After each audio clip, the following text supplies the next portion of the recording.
The Trump administration took a big step today toward fulfilling a central campaign promise by endorsing an immigration reform bill crafted by Senators Tom Cotton and David Perdue. The bill would sharply restrict immigration based simply on family reunification and instead give priority to immigrants who have skills, who speak English, who might help the country. It would also cut future legal immigration by 50%, bringing the number closer to historic levels. It would also abolish something called the diversity lottery. Oh, the White House press corps hated it. Polling shows the public liked it. The White House rolled it out today in the briefing room, and there was quite an exchange. Watch this interchange between Stephen Miller, the White House top policy advisor, and Jim Acosta of CNN, who started off by implying this bill somehow, for reasons he didn't quite explain, must be racist. Watch. This whole notion of, well, they could learn, they have to learn English before they get to the United States. Are we just going to bring in people from Great Britain and Australia? Jim, actually, I have to honestly say, I am shocked at your statement that you think that only people from Great Britain and Australia would know English. It reveals your cosmopolitan bias to a shocking degree that in your mind, no, this is an amazing moment. This is an amazing moment that you think only people from Great Britain or Australia would speak English is so insulting to millions of hardworking immigrants who do speak English from all over the world. Jim, have you honestly never met an immigrant from another country who speaks English outside of Great Britain and Australia? Is that your personal experience? Of course there are people who come. But that's not what you said, and it shows your cosmopolitan bias. And I just want to say, it sounds like you're trying to engineer the racial and ethnic flow of people into this country. Jim, that is one of the most outrageous, insulting, ignorant, and foolish things you've ever said. Ouch. Well, apparently undeterred, Jim Acosta rooted through his bag of cliches and came up with, presto, the old Statue of Liberty trick. What do you think of that, Stephen Miller? The Statue of Liberty has always been let me ask you a question. Of hope to the world, for people to send do you believe people to this country, and they're not always going to speak English, Stephen. They're not do you always believe going to be highly skilled. They're not always going to be. Jim, I appreciate your speech. Jim, I appreciate your speech. So let's talk about this. It was a modest. Jim, let's talk about this. In 1970, when we let in 300,000 people a year, was that violating or not violating the Statue of Liberty law of the land? Tell me what years meet Jim Acosta's definition of the Statue of Liberty poem Law of the Land. So you're saying 1 million a year is the Statue of Liberty number. 900,000 violates it, 800,000 violates it. Well, you won't be surprised to learn that Acosta did not have a specific number in mind. Actually, even a general number to within, say, several hundred thousand. He had no idea at all, none. And yet he kept talking, which turned out to be a mistake. We've had periods of very large waves, followed by periods of less immigration and more immigration. And during we've had a period of immigration right now. The president wants to build a wall. You want to bring about a sweeping change to surely, Jim, you don't actually think that a wall affects green card policy. You couldn't possibly believe that, do you? Actually, the notion that you actually think immigration is at a historic law. The foreign-born population in the United States today, Jim, staff on Monday talking about how border crossings. Do you really? I want to be serious, Jim. Do you really at CNN not know the difference between green card policy and illegal immigration? We can answer that question. No, they don't know the difference. Jim Acosta and the network he works for don't know much at all about this subject. They don't know how many immigrants come here every year or how. They don't have any clue as to how many should come, ideally. They know very little about the economic effect those immigrants have on Americans who already live here because they don't care enough to find out. They're utterly ignorant on the subject of immigration, and yet, and here's the amazing part, they are still filled with absolute moral certainty and boundless self-righteousness. They are buffoons, in other words, the drunk guy at the party with bad breath who won't stop talking. Wow, is that embarrassing. Joining us now, a noted connoisseur of awkward moments, author and columnist Mark Steyn. Did you see this exchange today, Mark? Yes, I did. And first of all, I don't understand why Jim Acosta is allowed to hijack a White House press conference for this kind of showboating. You know, one of the reasons why we need immigrants to come here and do the jobs that Americans won't do is because apparently one of the jobs that Americans won't do is drag Jim Acosta out of there, kick him to the sidewalk and say, if you want to do the Jim Acosta show, there's a rusting boxcar around the back of the freight yards with 3 semi-comatose hobos who are interested in it, but nobody else here is. And that would have been the healthy reaction to that. As for the range of cliches he brought up, the French gave the Americans a pretty good Statue of Liberty, and then the Americans hammered a lousy poem by Emma Lazarus onto it and turned a pretty great Statue of Liberty into a Statue of Immigration. I regret that. But the fact is that Stephen Miller was quite right at this point about, do you only want Englishmen and Australians? There are 60 countries in the world, including mine, that have English as an official language. For example, just a few years ago, after the genocide, Rwanda, a Belgian colony, joined the British Commonwealth. And as part of it, even though it's never been a British colony, and as part of that, they stopped teaching French in schools and began teaching English. So you can have Rwandans who are fluent in English. You can have Papua New Guineans who are fluent in English. You can have Tuvaluans who are fluent in English, and Singaporeans who are fluent in English. And the idea that this is just some pasty white man's language is so deranged. Almost a third of the members of the United Nations are proficient in English, more or less. Jim Acosta thinks English is a race. Yes. Which is troubling. Yes, he does. Oh, by the way, Tucker, there's plenty of people in the United Kingdom who speak Welsh and Gaelic. I was driving through the Highlands, Scottish Highlands, with my daughter, and we heard the BBC's Gaelic rap station in which these delinquent Scotsmen are rapping in Gaelic. So I protest on behalf of the non-English speakers of the British Isles of this outrageous racism from this Acosta buffoon. I don't know if I can improve on that.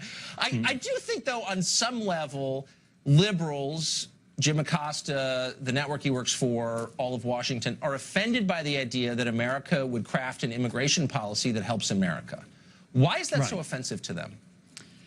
Yes, basically until half a century ago, it was thought perfectly normal for countries to decide the immigrants that were of most use to them, which tended to be the immigrants who could assimilate the easiest.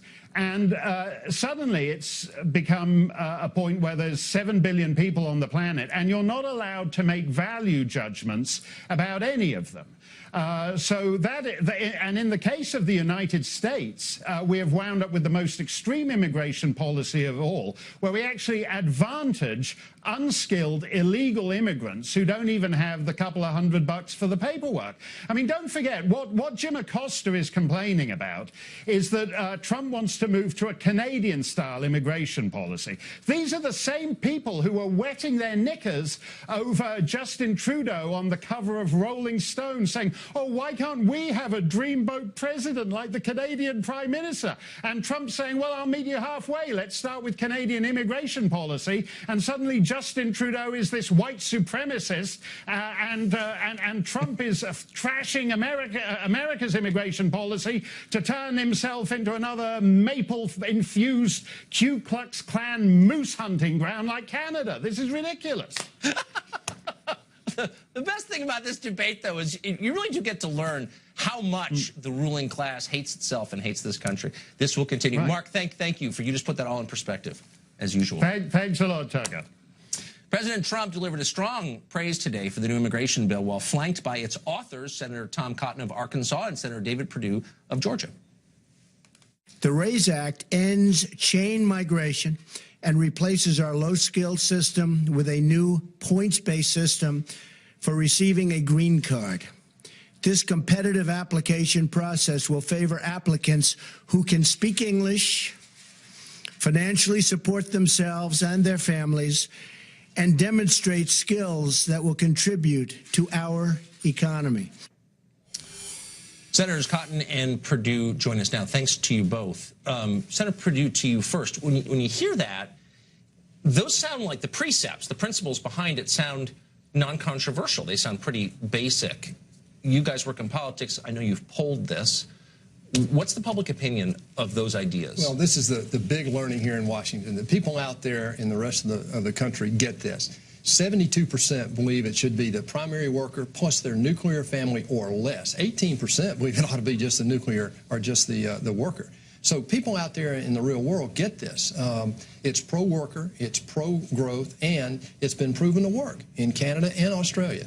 What's interesting, Senator Cotton, when you say this bill is pro-worker, our current arrangement seems anti-worker. If you look at the effect on wages, working class people in the country since 1965 when the Kennedy Act became law, they've gone down or remained stagnant. Do you think there's a direct connection between mass immigration and low wages? No doubt, Tucker. I mean, the law of supply and demand applies to the labor market just like it does every other market. Oh, it hasn't been repealed for the purpose of immigration? Even though some Republicans feel like it doesn't apply there. Look, over the last 40 years, my lifetime, you've seen a quadrupling of the number of foreign-born residents in our country. The vast majority of those, 14 out of 15 today, come here not based on their skills or their education or their English language ability, on some other category. They're by definition unskilled and low skilled. In that 40-year window, if you have a high school degree or less, your wages have fallen. If you have more than that, so if you're not competing with those very same immigrants, your wages have increased. So there's a direct correlation between the mass unskilled, low-skilled migration we've seen over the last few decades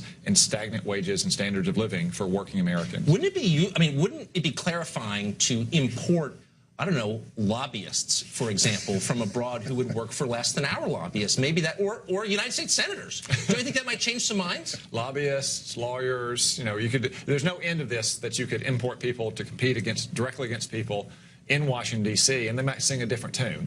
But there's just simply no doubt that people who come here who are unskilled and low-skilled have a direct impact on the wages of Americans, whether their ancestors came over on the Mayflower or whether they just took the oath of citizenship, who are competing for those very same jobs. So, Senator Perdue, about 60 million, the estimate is, Americans speak a language other than English at home. That's a dramatic increase over the past 50 years, and it's getting bigger every year. And it's bad, obviously. It divides the country. Do you think your bill would do something to change that?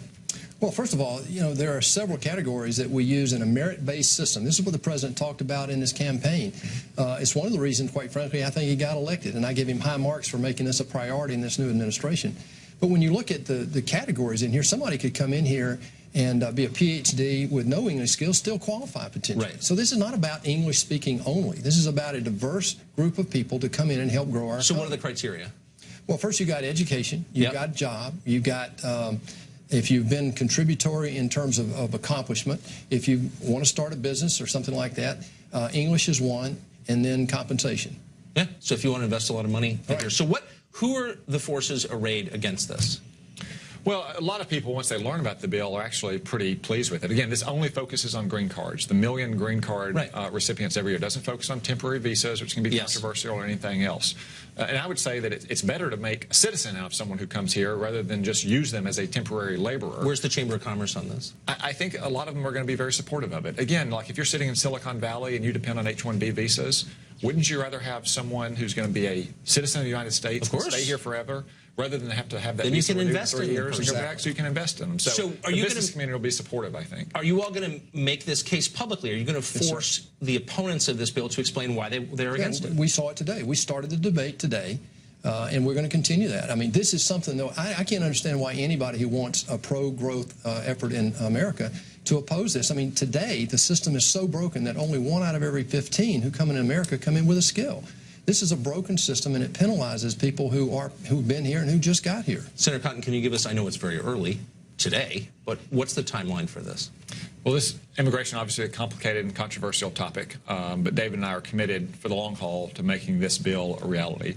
Again, the president campaigned on immigration as the single distinctive issue that separated it not just from Hillary Clinton, but from 16 other Republicans. That's exactly right. And the American people expect him to deliver on that. This is one piece of the immigration puzzle. I think as more senators and congressmen learn about it, as they see what it would do for our working citizens out across the country, what it would do for economic growth as a whole, I'm hopeful that we can get consensus, even if there's still a lot of other things that divide us on the immigration issue. I think that's right. You always are welcome here to explain how it's going, because we're interested. Our viewers are.